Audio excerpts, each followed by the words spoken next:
Hello guys, today we are talking about IELTS speaking test tips जो आपको help करेंगी get करने के लिए +8 बैंड। फर्स्ट टिप है वर्क ऑन योर एक्सप्रेशन। जैसे कि आपने किसी की पार्टी सेलिब्रेट की है, जहाँ ऑर्गेनाइज की है, आपको क्या डिफ़िकल्ट लगा, क्या टफ़ था उसमें, क्या इजी था, उस तरह से आपने एक्सप्रेशन देनी है। अगर कोई सैड क्वेश्चन आपको पुट किया जाता है एग्जामिनर की तरफ से, जैसे कि किसी का एक्सीडेंट हो गया, तो related to any accident sad moment, then you need to give expression according to the answer कि आपको क्या हुआ था। इट्स रियली सैड मोमेंट, तो आपको वहाँ पे स्माइल नहीं करनी है, ये अच्छे से याद रखना वहाँ पे, ठीक है। और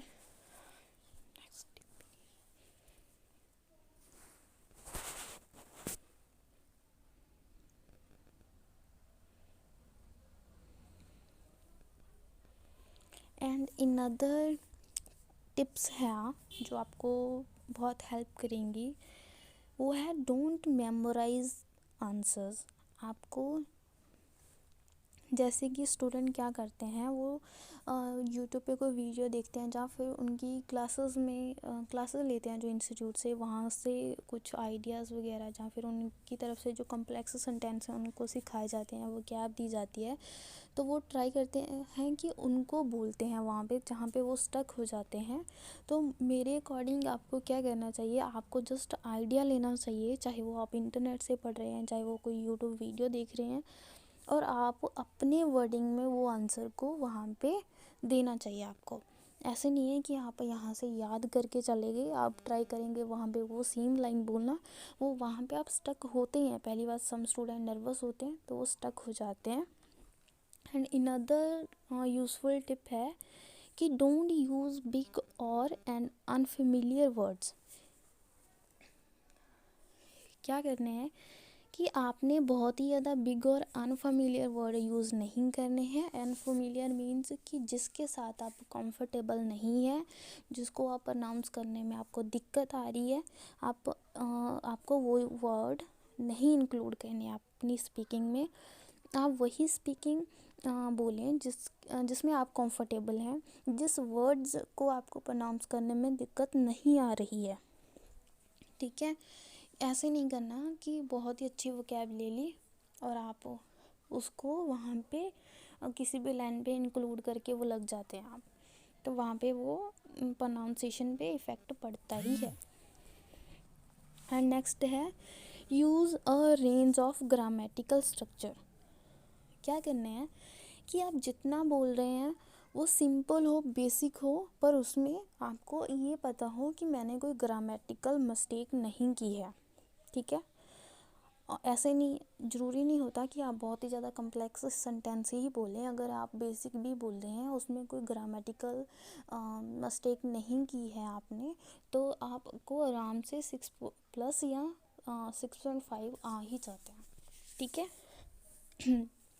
याद रखना है कि आप ग्रामेटिकल मिस्टेक है वो ना ही करें तो मच बेटर फॉर यू। कम गलतियाँ करोगे तो कम वहाँ पे एग्ज़ामिनर है जो उसको इजी हो जाएगा कि आपको बैंड देने के लिए। गलतियाँ ज़्यादा करोगे और सही भी नहीं बोलोगे तो वो आपके लिए गड़बड़ हो जाएगा। एंड नेक्स्ट है पॉज टू थिंक। जैसे कि हम अपनी नेटिव लैंग्वेज बोलते हैं, पंजाबी, हिंदी, तो हम वहाँ पे भी एक लाइन बोलने के बाद, अपना एक सेंटेंस कंप्लीट करने के बाद पॉज लेते हैं, तो सेम इंग्लिश में है। हमको एक ही मतलब एक ही उसमें नहीं बोलना कि स्टार्ट हो गए तो बस क्वेश्चन फिनिश, आंसर फिनिश करके ही आपने रुकना है, ऐसे नहीं है। आपको पॉज लेना है, एक लाइन कंप्लीट होगी 1 और 2 सेकेंड का पॉज। अगर आप कुछ सोच रहे हैं तो उसके लिए भी लाइक एग्जामिनर ने क्वेश्चन पुट किया, आपने 1 और 2 मिनट सोचना, 1 और 2 सेकेंड, नॉट मिनट, 1 और 2 सेकेंड आपको पॉज लेना है थिंक करने के लिए, then you start your questions और आंसर्स। एंड नेक्स्ट है अवॉइड यूजिंग फिलर्स। ये क्या होते हैं, जैसे कि हम आपने मोस्ट ऑफ देखी होगी, जिसके 5.5 या 5 <5 होते हैं, वो स्टूडेंट मोस्ट ऑफ क्या करते हैं, जैसे बहुत ज़्यादा यूज़ करते हैं अपनी स्पीकिंग के दौरान, जिसको आपने अवॉइड करना है।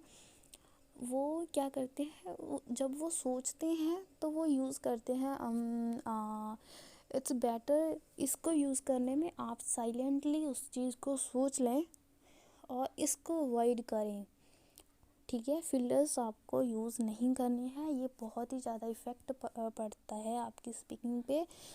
अगर आपकी स्पीकिंग अच्छी है लेकिन आप फिलर्स हैं जो आपकी स्पीकिंग में आ रहे हैं, वो एक ही जैसे होता नहीं कि काला तिल के जैसे काम करते हैं, तो you don't use this fillers, ठीक है। And extend your answers. Next tip ये है, क्या क्या होता है कि सम टाइम एग्जामिनर है वो आपको रुकने के लिए या फिर वो नेक्स्ट क्वेश्चन है वो स्टार्ट नहीं करता है। पहली बात तो आपको 3 या 4 लाइन में आंसर जो है किसी भी क्वेश्चन का देना है और ट्राई करना है। अगर आपको एग्जामिनर नहीं रोक रहा, नेक्स्ट क्वेश्चन नहीं पुट कर रहा, तो आपको अपना जो आंसर है वो एक्सटेंड करते जाना है। ट्राई करना है कि आप ज़्यादा स्पीक अपना वहाँ पे दे पाएँ, ठीक है।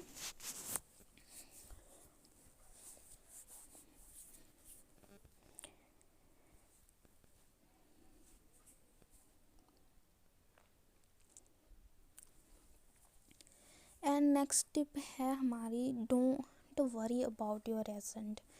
सम स्टूडेंट क्या करते हैं, जैसे कि कोई कैम्बली की वीडियो देख ली या फिर किसी नेटिव स्पीकर को बोलते हुए देख लिया, तो वो ट्राई करते हैं कि अपना जो एसेंट है वो चेंज कर लेते हैं। जहाँ तक मुझे लगता है कि आपको अपना एसेंट यहाँ पे चेंज करने की कोई ज़रूरत नहीं होती। आप इंडियन हैं, आप इंडियन का जो एसेंट होता है आप उसी वे में अपना जो आंसर है वो दें आप। ज़रूरी नहीं है कि अगर आप नेटिव स्पीकर की तरह से बोलेंगे तभी 9 बैंड हैं जो आप गेट कर सकते हैं, ऐसा कुछ भी नहीं होता है।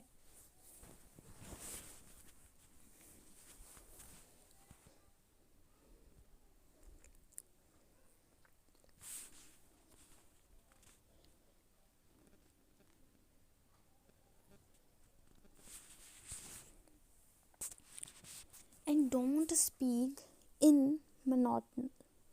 क्या होता है कि सम स्टूडेंट हैं जो वो बहुत ही मतलब लेज़ी वे से अपनी जो स्पीकिंग का देते हैं, मतलब बहुत ही उनके अंदर नर्वसनेस होती है ना, तो वो उनके फेस पे कोई एक्सप्रेशन वगैरह नहीं होता, तो जो ये चीज़ भी जो इफ़ेक्ट करती है आपकी स्पीकिंग को।